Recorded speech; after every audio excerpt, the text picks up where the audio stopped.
Chapter 1. My First Sea Journey. Before I begin my story, I would like to tell you a little about myself. I was born in the year 1632, in the city of York, in the north of England. My father was German, but he came to live and work in England. Soon after that, he married my mother, who was English. Her family name was Robinson. So when I was born, they called me Robinson after her. My father did well in his business, and I went to a good school. He wanted me to get a good job and live a quiet, comfortable life. But I didn't want that.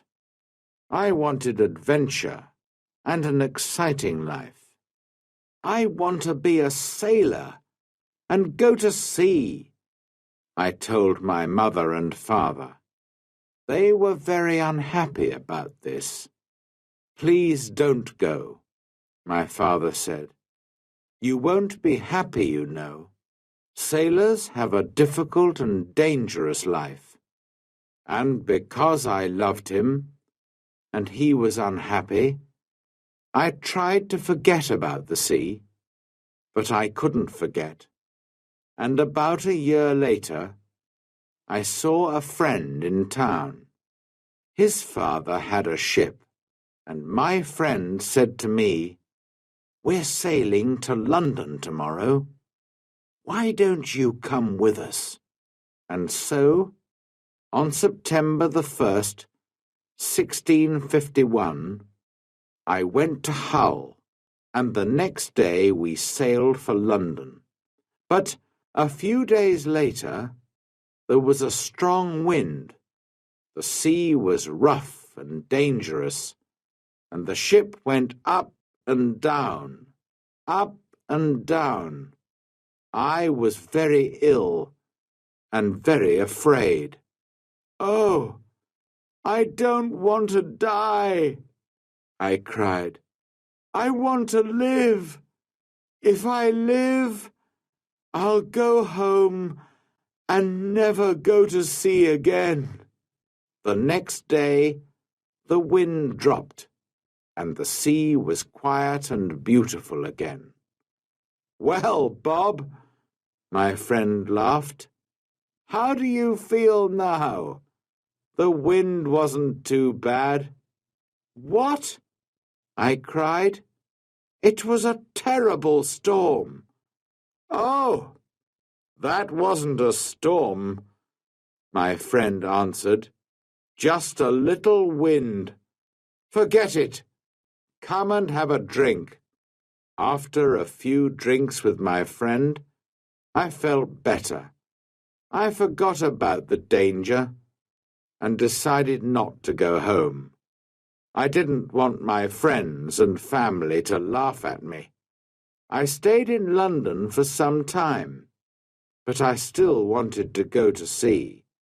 So, when the captain of a ship asked me to go with him to Guinea in Africa, I agreed, and so I went to sea for the second time.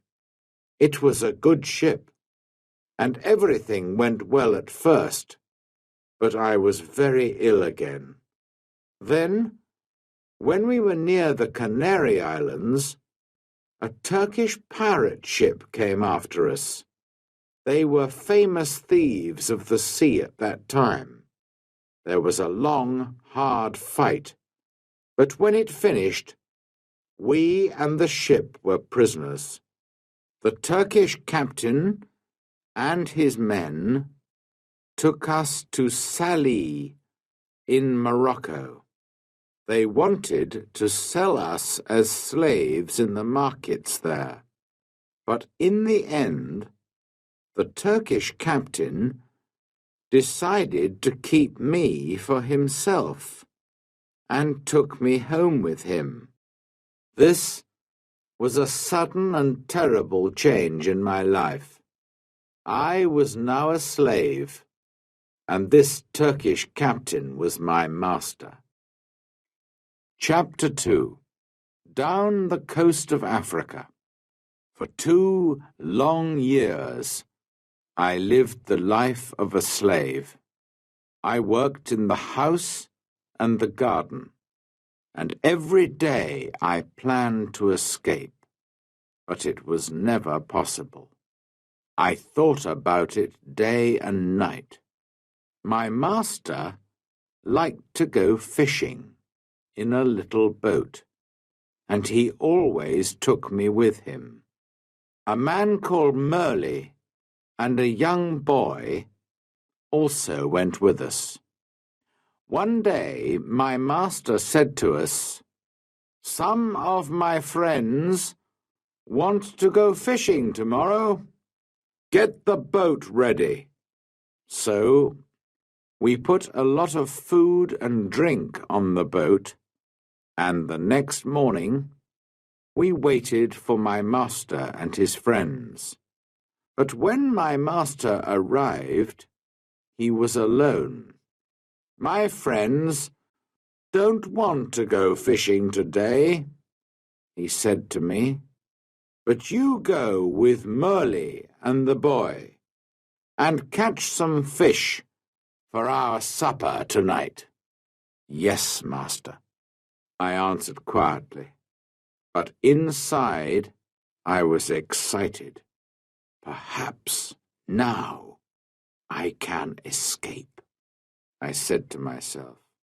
My master went back to his friends, and we took the boat out to sea. For a time we fished quietly, and then I moved carefully behind Merle and knocked him into the water. "Swim!" I cried. "Swim to the shore!" My master liked to shoot seabirds, and so there were guns on the boat. Quickly, I took one of these guns.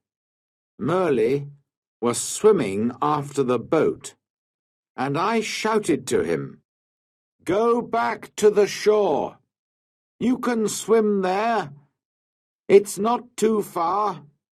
I won't hurt you, but if you come near the boat, I'll shoot you through the head."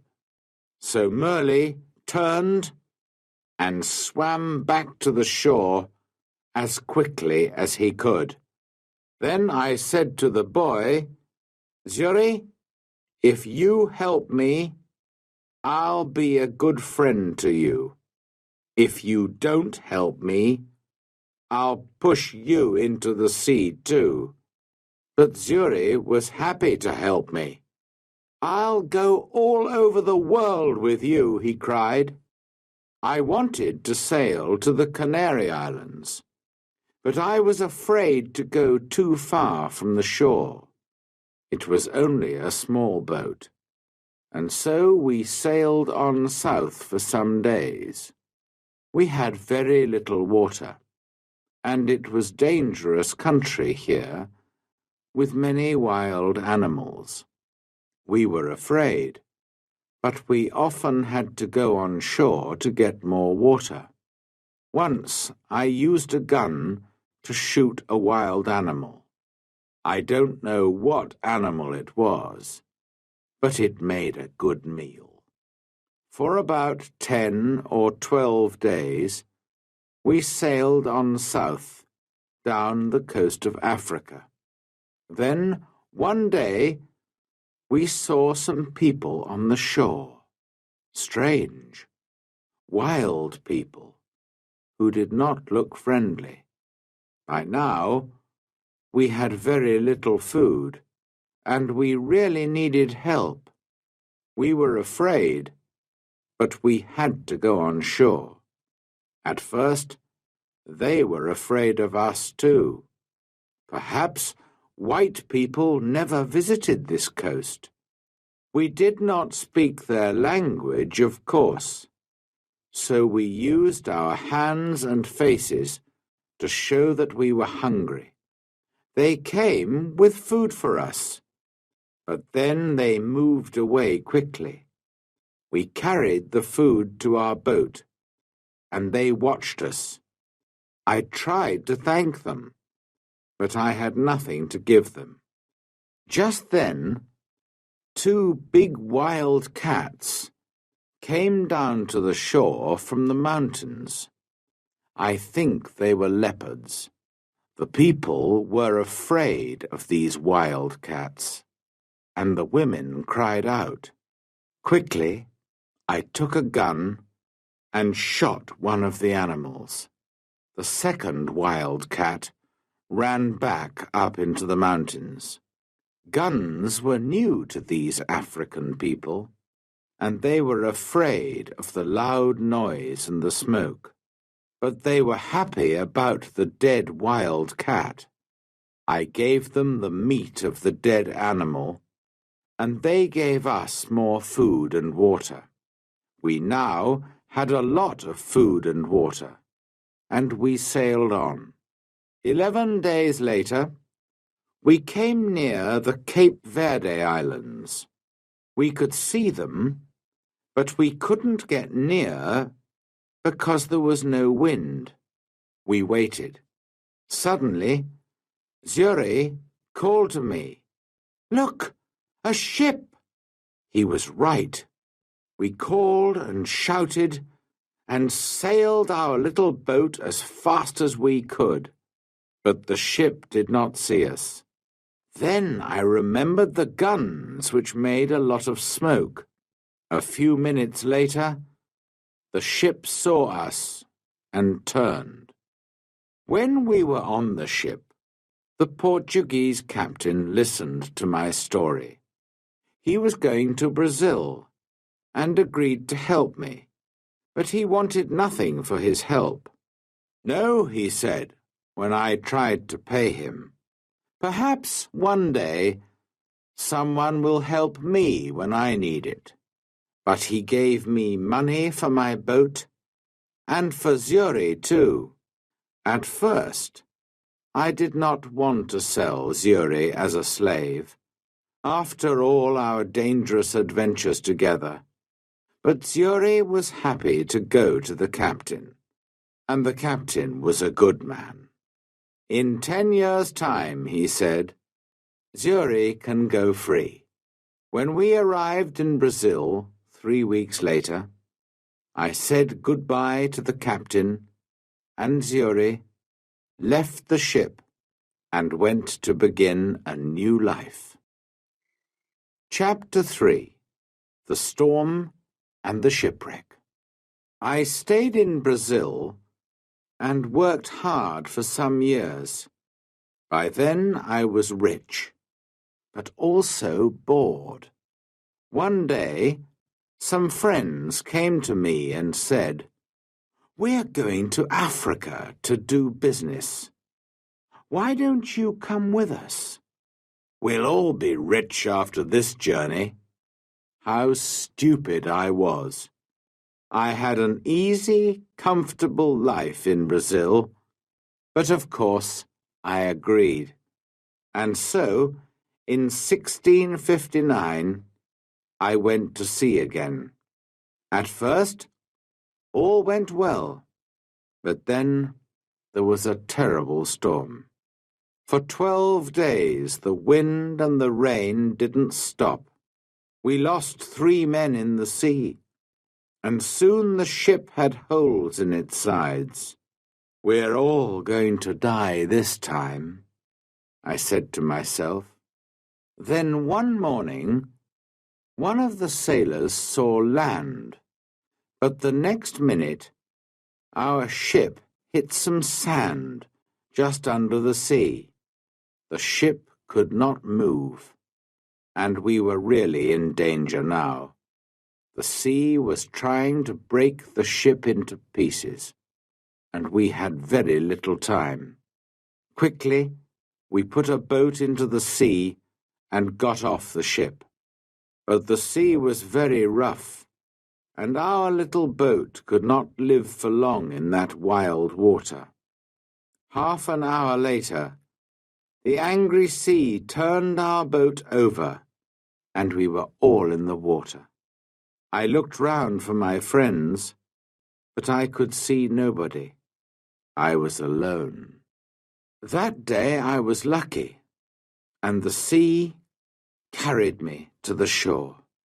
I could not see the land, only mountains of water all around me. Then, suddenly, I felt the ground under my feet. Another mountain of water came, pushed me up the beach, and I fell on the wet sand. At first, I was very thankful to be alive.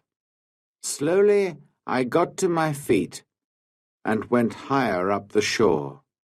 From there, I looked out to sea. I could see our ship, but it was wrecked, and there was nobody near it. There was nobody in the water. All my friends were dead.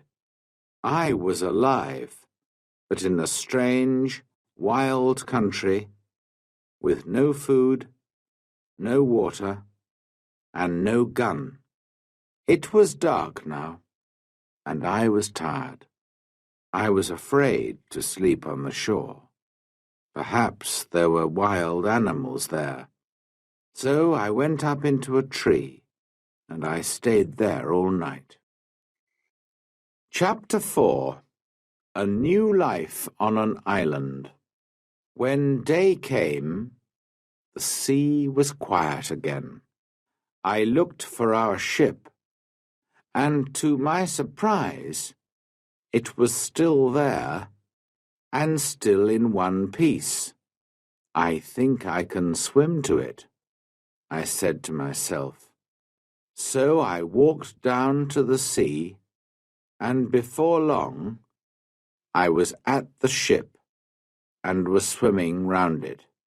But how could I get onto it? In the end, I got in through a hole in the side, but it wasn't easy. There was a lot of water in the ship, but the sand under the sea was still holding the ship in one place. The back of the ship was high out of the water, and I was very thankful for this, because all the ship's food was there. I was very hungry, so I began to eat something at once. Then I decided to take some of it back to the shore with me. But how could I get it there? I looked around the ship, and after a few minutes, I found some long pieces of wood. I tied them together with rope. Then I got the things that I wanted from the ship. There was a big box of food, rice and salted meat and hard ship's bread. I also took many strong knives and other tools, the ship's sails and ropes, paper, pens, books, and 7 guns. Now I needed a little sail from the ship, and then I was ready. Slowly and carefully, I went back to the shore. It was difficult to stop my things from falling into the sea, but in the end, I got everything onto the shore. Now I needed somewhere to keep my things. There were some hills around me, so I decided to build myself a little house on one of them. I walked to the top of the highest hill and looked down. I was very unhappy, because I saw then that I was on an island. There were 2 smaller islands a few miles away, and after that, only the sea, just the sea, for mile after mile after mile. After a time, I found a little cave in the side of a hill. In front of it, there was a good place to make a home. So I used the ship's sails, rope, and pieces of wood, and after a lot of hard work, I had a very fine tent. The cave, at the back of my tent, was a good place to keep my food, and so I called it my kitchen.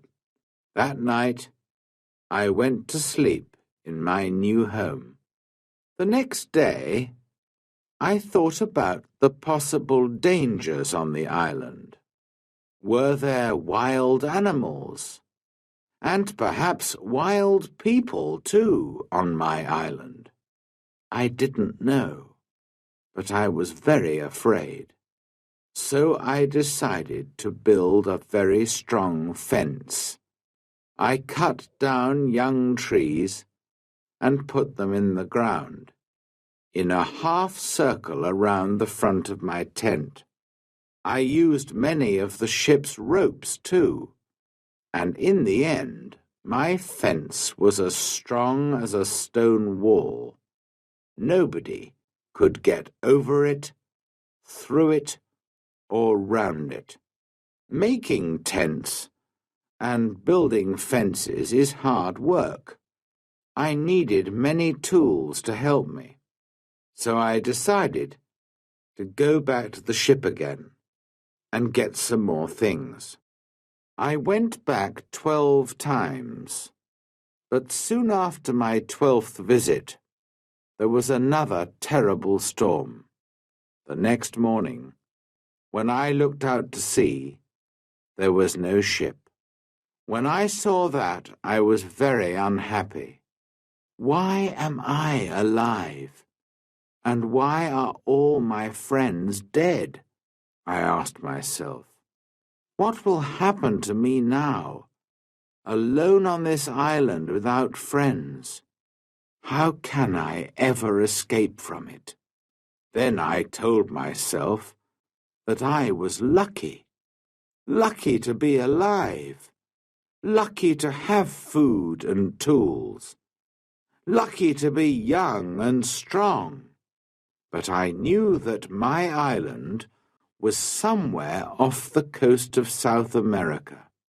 Ships did not often come down this coast, and I said to myself, I'm going to be on this island for a long time. So, on a long piece of wood, I cut these words.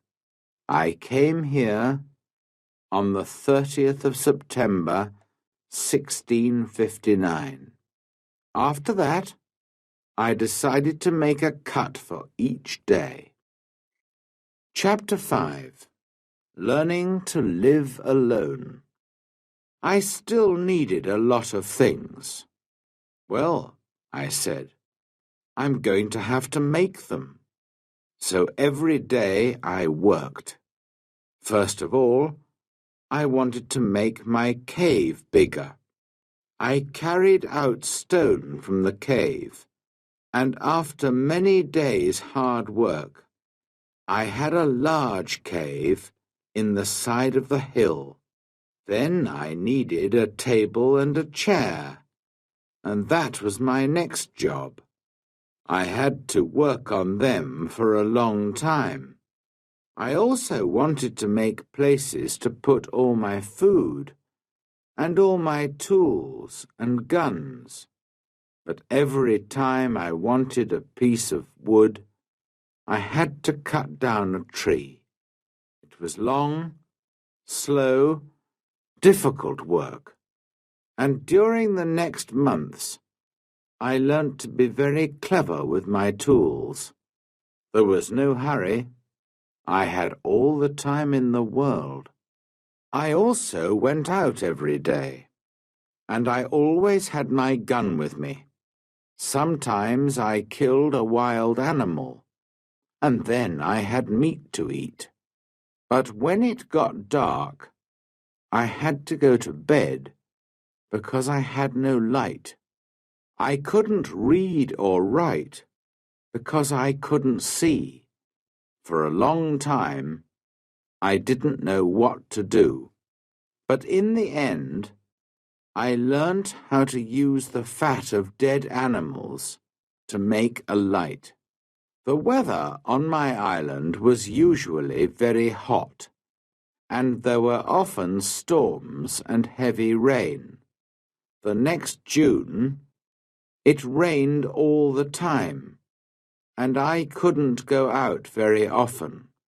I was also ill for some weeks, but slowly I got better. When I was stronger, I began to go out again. The first time, I killed a wild animal, and the second time, I caught a big turtle. I was on the island for 10 months before I visited other parts of it. During those months, I worked hard on my cave and my house and my fence. Now I was ready to find out more about the rest of the island. First, I walked along the side of a little river. There I found open ground without trees.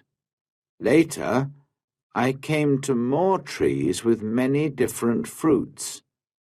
I decided to take a lot of the fruit and to put it to dry in the sun for a time. Then I could keep it for many months. That night, I went to sleep in a tree for the second time, and the next day I went on with my journey. Soon I came to an opening in the hills. In front of me, everything was green, and there were flowers everywhere. There were also a lot of different birds and animals. I saw that my house was on the worst side of the island, but I didn't want to move from there. It was my home now. I stayed away for 3 days, and then I came home. But I often went back to the other, greener side of the island, and so my life went on. Every month I learnt to do or to make something new. But I had troubles and accidents too. Once there was a terrible storm with very heavy rain. The roof of my cave fell in and nearly killed me. I had to build it up again with many pieces of wood. I had a lot of food now. I cooked it over a fire or dried it in the sun. So I always had meat during the rainy months when I could not go out with a gun. I learnt to make pots to keep my food in, but I wanted very much to make a harder, stronger pot, a pot that would not break in a fire. I tried many times, but I could not do it. Then one day I was lucky. I made some new pots and put them in a very hot fire. They changed colour, but did not break. I left them there for many hours, and when they were cold again, I found that they were hard and strong.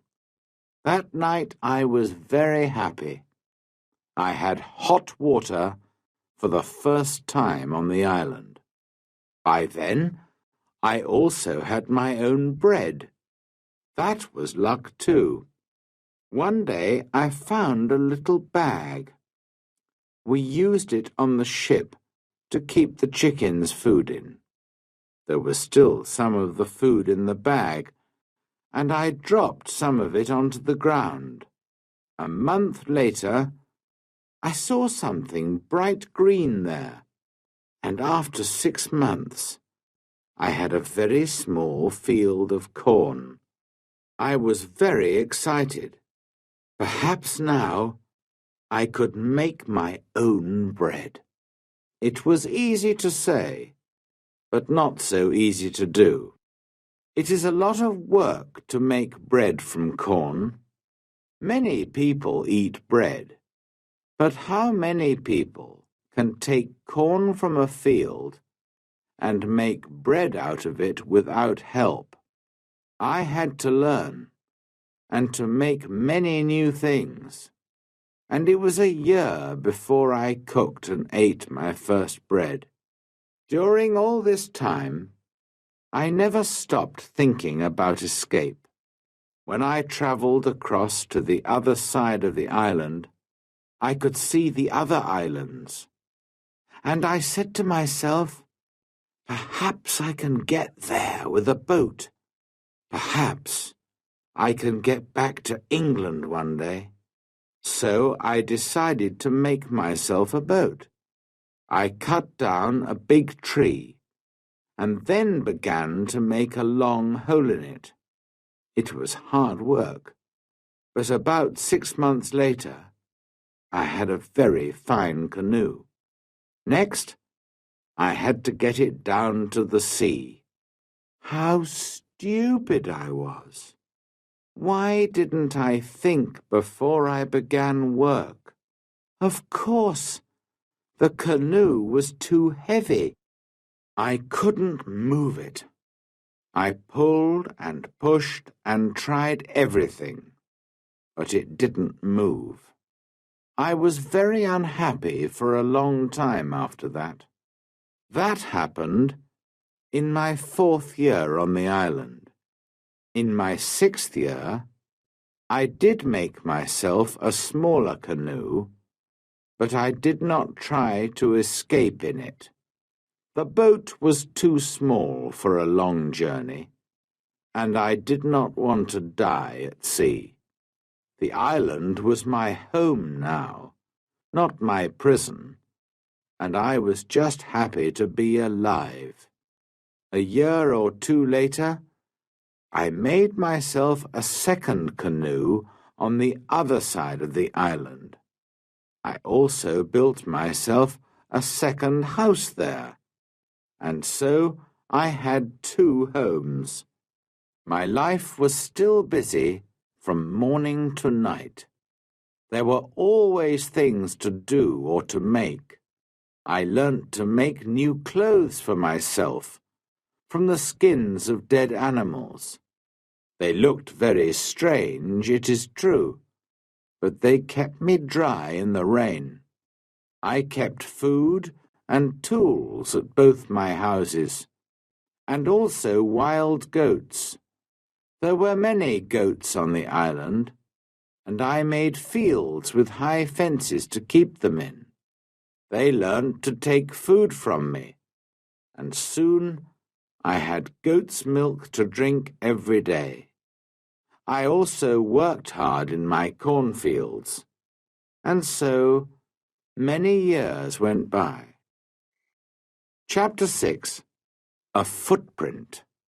Then, one year, something strange and terrible happened. I often walked along the shore, and one day I saw something in the sand. I went over to look at it more carefully, and stopped in sudden surprise. It was a footprint, the footprint of a man. Who could this be? Afraid, I looked around me. I listened. I waited. Nothing. I was more and more afraid. Perhaps this man was one of those wild people who killed and ate other men. I looked everywhere, but there was nobody, and no other footprint. I turned and hurried home. There's someone on my island, I said to myself. Perhaps he knows about me. Perhaps he's watching me now, from behind a tree. Perhaps he wants to kill me. That night, I couldn't sleep. The next day, I got all my guns ready, and I put more wood and young trees around my house. Nobody could see me now. But after 15 years alone on the island, I was afraid, and I did not leave my cave for 3 days. In the end, I had to go out to milk my goats, but for 2 years I was afraid. I stayed near my home, and I never used my guns because I didn't want to make a noise. I could not forget the footprint, but I saw and heard nothing more, and slowly I began to feel happier. One day, a year later, I was over on the west side of the island. From there I could see the other islands, and I could also see a boat far out to sea. If you have a boat, I thought, it's easy to sail across to this island. Perhaps that explains the footprint. It was a visitor from one of the other islands.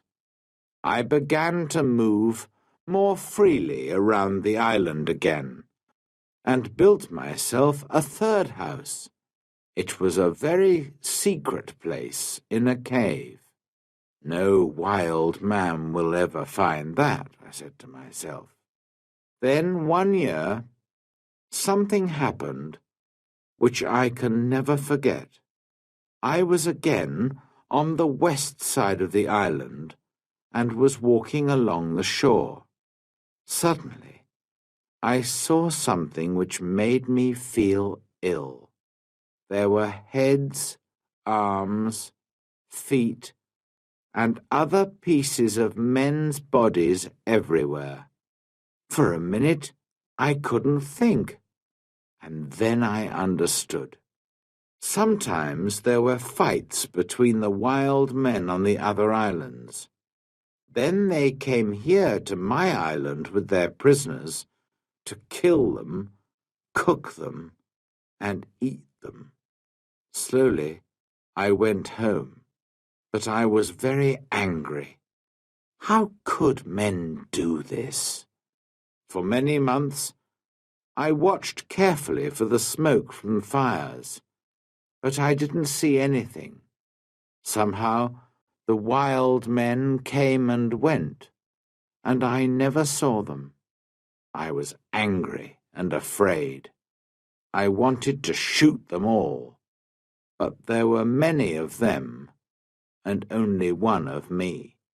Perhaps I can shoot 2 or 3, I said to myself, but then they will kill and eat me. Then, one morning in my 23rd year on the island, I was out in my fields, and I saw the smoke from a fire. Quickly, I went up the hill to watch. There were 9 men around the fire, and they were cooking their terrible food. Then these wild men danced round the fire, singing and shouting. This went on for about 2 hours, and then they got into their boats and sailed away. I went down to the shore and saw the blood of the dead men on the sand. The next time they come, I'm going to kill them, I said angrily. Chapter 7. Man Friday. For 2 years, I never went anywhere without my gun. I felt lonely and afraid, and had many sleepless nights. One night, there was a very bad storm, and I thought I heard the sound of guns out at sea. The next morning, I looked out and saw a ship. It was lying on its side not far from the shore. Quickly, I put my little boat in the water and sailed out to it. There were 2 dead men on the ship, but no one alive. The bodies of the other sailors were lost in the sea. I took some clothes and tools, and also a box of Spanish gold and silver money. I was a rich man now, but what use was money to me? I could not buy anything with it. I wanted people, a friend, somebody to talk to, somebody who could help me escape from my island. One morning, I woke up and made a plan. I'll try to catch one of the prisoners of the wild men, I said to myself. He'll be happy to be alive, and perhaps he'll help me to escape.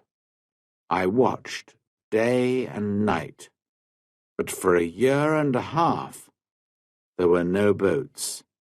Then one day 5 boats came. There were about 30 men, and they had 2 prisoners. They made their fire on the sand and danced round it. Then they killed one of the prisoners and began to cook their terrible meal. The second prisoner waited under the trees, with 2 men to watch him. Suddenly, the prisoner turned and ran. The 2 men ran after him, but the other wild men were busy round the fire and did not see what was happening. The prisoner ran like a wild goat, and soon I saw that he was coming near the bottom of my hill.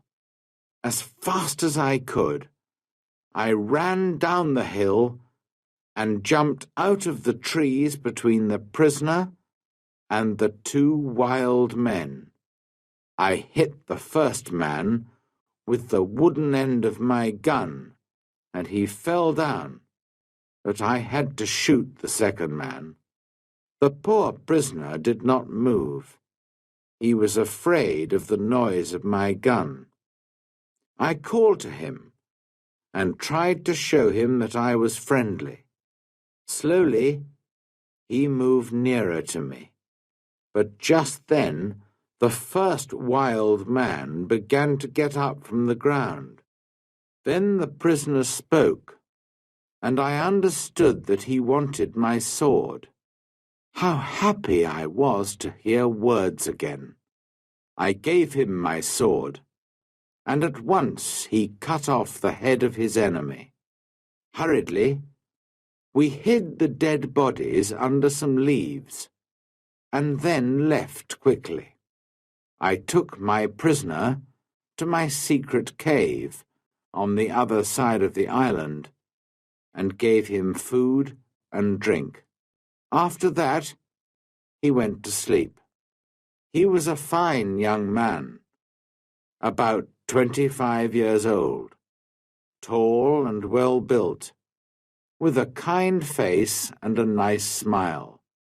He had a brown skin, black hair, bright eyes, and strong white teeth.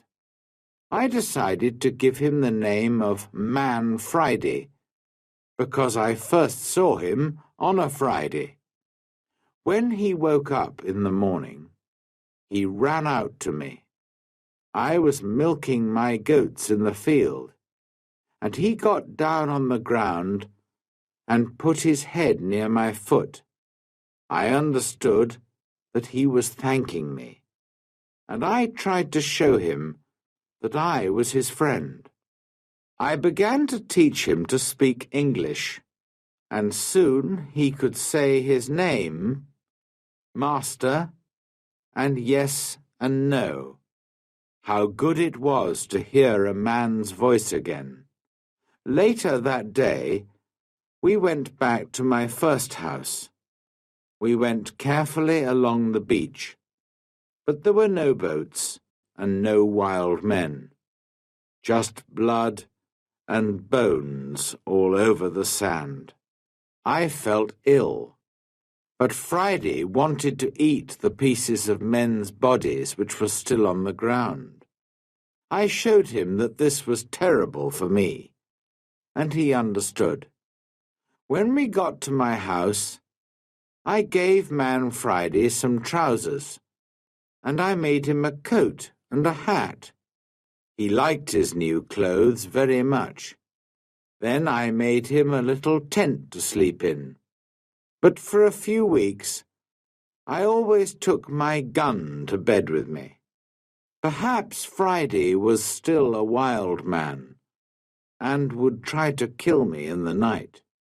At first, Friday was very afraid of my gun. Sometimes he talked to it and asked it not to kill him. Friday was a quick learner, and his English got better day by day. He helped me with the goats and with the work in the cornfields, and soon we were good friends. I enjoyed teaching him, and most of all, having a friend to talk to. This was the happiest of all my years on the island. Friday and I lived together happily for 3 years.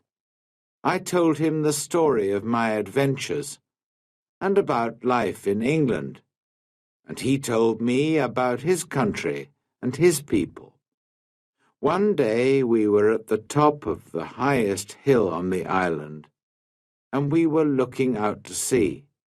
It was a very clear day, and we could see a long way. Suddenly, Friday began to jump up and down, very excited. "What's the matter?" I said. "Look, Master, look!" Friday cried. "I can see my country. Look over there." I looked, and there to the northwest, between the sea and the sky, was a long, thin piece of land. I learnt later that it was the island of Trinidad, and that my island was in the mouth of the river Orinoco on the north coast of South America. I began to think again about escape. Perhaps Friday wanted to go home too. Perhaps together we could get to his country. But what then? Would Friday still be my friend? Or would his people kill me and eat me?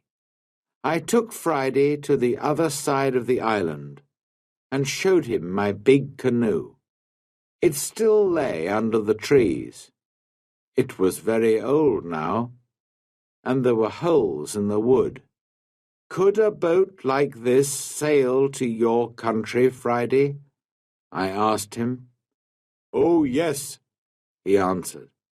"A boat like this can carry a lot of food and drink. Then we'll make another canoe like it, and you can go home in it," I said. But Friday looked very unhappy. "Why are you angry with me?" he asked. "What have I done? Why do you want to send me home?" "But I thought you wanted to go home," I said. "Yes, but you must come with me. Kill me if you want, but don't send me away from you." Then I saw that Friday was a true friend, and so I agreed to go with him. We began work on the canoe at once. Friday chose the tree himself. He understood wood better than I did, and we cut it down. We worked hard, and in a month the boat was finished. 2 weeks later, it was in the sea, and we began to get ready for our long journey. Chapter 8. Escape from the Island. I was now in my 27th year on the island, and I did not want to be there for another year. We worked hard to get the corn in and to make a lot of bread. We had dried fruit and salted meat, and big pots to keep water in. One evening, Friday went out to look for a turtle for meat and eggs. But in less than an hour he was back, and he looked very afraid. "Master! Master!" he cried. "There's a great ship near the island, and men are coming to the shore in a boat." I jumped up and ran with him down to the shore. To my great surprise, I saw that it was an English ship. But why was it here? English ships never came this way. Perhaps they were pirates. "Don't let them see you, Friday," I called. "We'll hide in the trees and watch." There were 11 men in the boat, but 3 of them were prisoners. Their arms were tied with rope, but their legs were free and they could walk. The other sailors pushed the 3 prisoners up the beach, laughing and shouting and hitting them. Then some of them sat down on the sand and began to drink. Others walked away to look at the island, and 2 men stayed to watch the boat.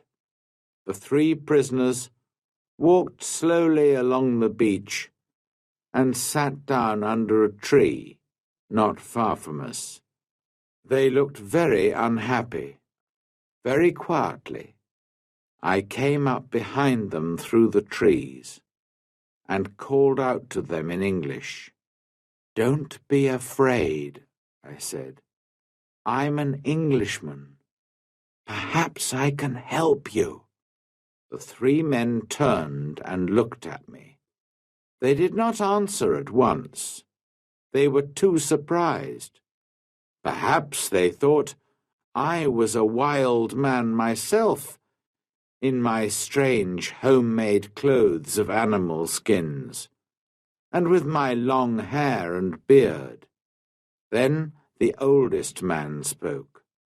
"I am the captain of that ship," he said, "and these 2 men are my first and second officers. Last night there was a mutiny, and the seamen took the ship from me. Now they're going to leave the 3 of us here to die on this island. Do these mutineers have guns?"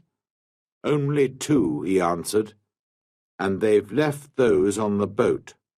"All right," I said. "We'll fight them. But if we get your ship back for you, you must take me back to England." The captain agreed immediately and thanked me very warmly for my help. Friday ran back to my house to get all the guns, and the captain and I made a plan. The first part was easy, because the seamen were not ready for a fight. We shot the 2 men at the boat, and the captain shot another man. This man, Tom Smith, was the worst of them all, and he began the mutiny on the ship. Then the captain talked to the other 5 men, and they agreed to help him. They did not really want to be mutineers, but they were afraid of Tom Smith. "Now," I said to the captain, "we must get back your ship. How many men are on it?" 26, the captain replied, "and they will fight hard because they won't want to go home. It is death for all mutineers in England, but not all the men are bad. I'm sure that some of them will help me." Just then we saw another boat which was coming from the ship to the shore. There were 10 men in it, and they all had guns. We ran into the trees and waited. It was a long, hard fight, but by now it was dark, and this helped us very much. We ran here and there in the trees, calling and shouting. The seamen could not see us, and did not know how many men they were fighting. In the end, the first officer shouted to them, "Put down your guns and stop fighting.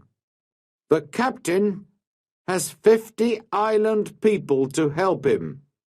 We can kill you all." So the seamen stopped fighting, and we took their guns. 3 of the men agreed to come back to the captain, and we put the others in my cave. Friday and I stayed to watch the prisoners, while the captain and his men went back to fight for the ship. All night we listened to the sound of guns and shouting. But in the morning, when the sun came up, the captain was master of his ship again. I went down to the shore to meet him. "My dear friend," he cried, "there's your ship. I'll take you to the ends of the world in it." I put my arms round him, and we laughed and cried together. How happy I was to leave the island. My good friend Friday came with me, of course, but we left the mutineers on the island. We decided not to kill them. They could begin a new life on the island. I showed them my 3 houses, my cornfields, and my goats, and all my tools. Their life would be easy, because of all my hard work for so many years. And so, on the 19th of December, 1686, after 27 years, 2 months, and 19 days, I said goodbye to my island and sailed home to England. Chapter 9. Home in England. When I came back to England, I felt like a stranger in the country. Many things were different, and not many people remembered me. I went home to York, but my father and mother were dead, and also my 2 brothers. I did find the 2 sons of one of my brothers. They were happy to learn that I was alive, and I was pleased to find some family. After some months, I decided to go down to Lisbon in Portugal. I had friends there who could help me to sell my land in Brazil, and I needed the money. Friday came with me. He was always a good and true friend to me. In Lisbon, I found the Portuguese captain, who took me in his ship to Brazil all those years ago. It was good to see him again, and he helped me with my business. Soon I was ready to go home again by land. No more adventures and dangers by sea for me. It was a long, hard journey. We had to cross the mountains between Spain and France in winter, and the snow was deep. Poor Friday was very afraid of the snow. In his country it was always hot, and he did not like cold weather. Back in England, I found a house and began to live a quiet life. My 2 nephews came to live with me. The younger one wanted to be a sailor, and so I found him a place on a ship. After a while I married and had 3 children, 2 sons and a daughter. Then my wife died, and my nephew, who was now the captain of a ship, came home to see me. He knew that I did not really like a quiet life. "I have a fine ship, Uncle," he said. "I'm going out to the East Indies, India, Malaya, the Philippines. Why don't you come with me?" And so, in 1694, I went to sea again, and had many more adventures. Perhaps, one day, I'll write another book about them.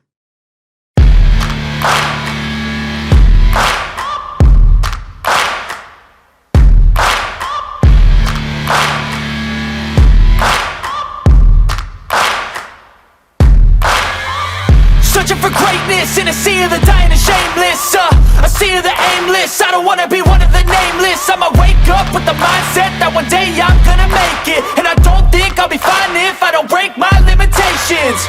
Don't try to stop me, I exist to write my own story. I'll make a decision if I want some peace or if I want the glory, yeah. Don't want a life that is complacent or possibly boring, I just want a life that is worth every day exploring, My whole life I just wanted someone who would notice me. My whole life I just wanted to be somebody to be. Yeah, I just wanna be great. Yeah, I just wanna be great. Yeah, I just wanna be great. Yeah, yeah, yeah, I just wanna be great. Yeah, I just wanna be great. Yeah, I just wanna be great. Yeah, yeah, yeah, yeah, yeah.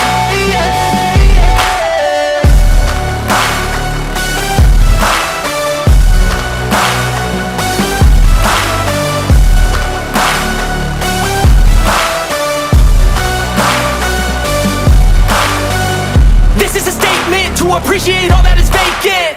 It's just for the taking. If you make up your mind, you can take it. I'm never complacent. I would work in a mansion or basement, yeah.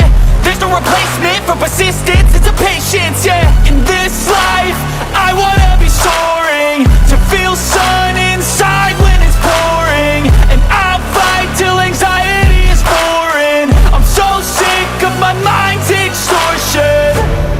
My whole life I just wanted someone who would notice me. My whole life I just wanted to be somebody to be. Yeah, I just wanna be great. Yeah, I just wanna be great. Yeah, I just wanna be great. Yeah, yeah, yeah, I just wanna be great.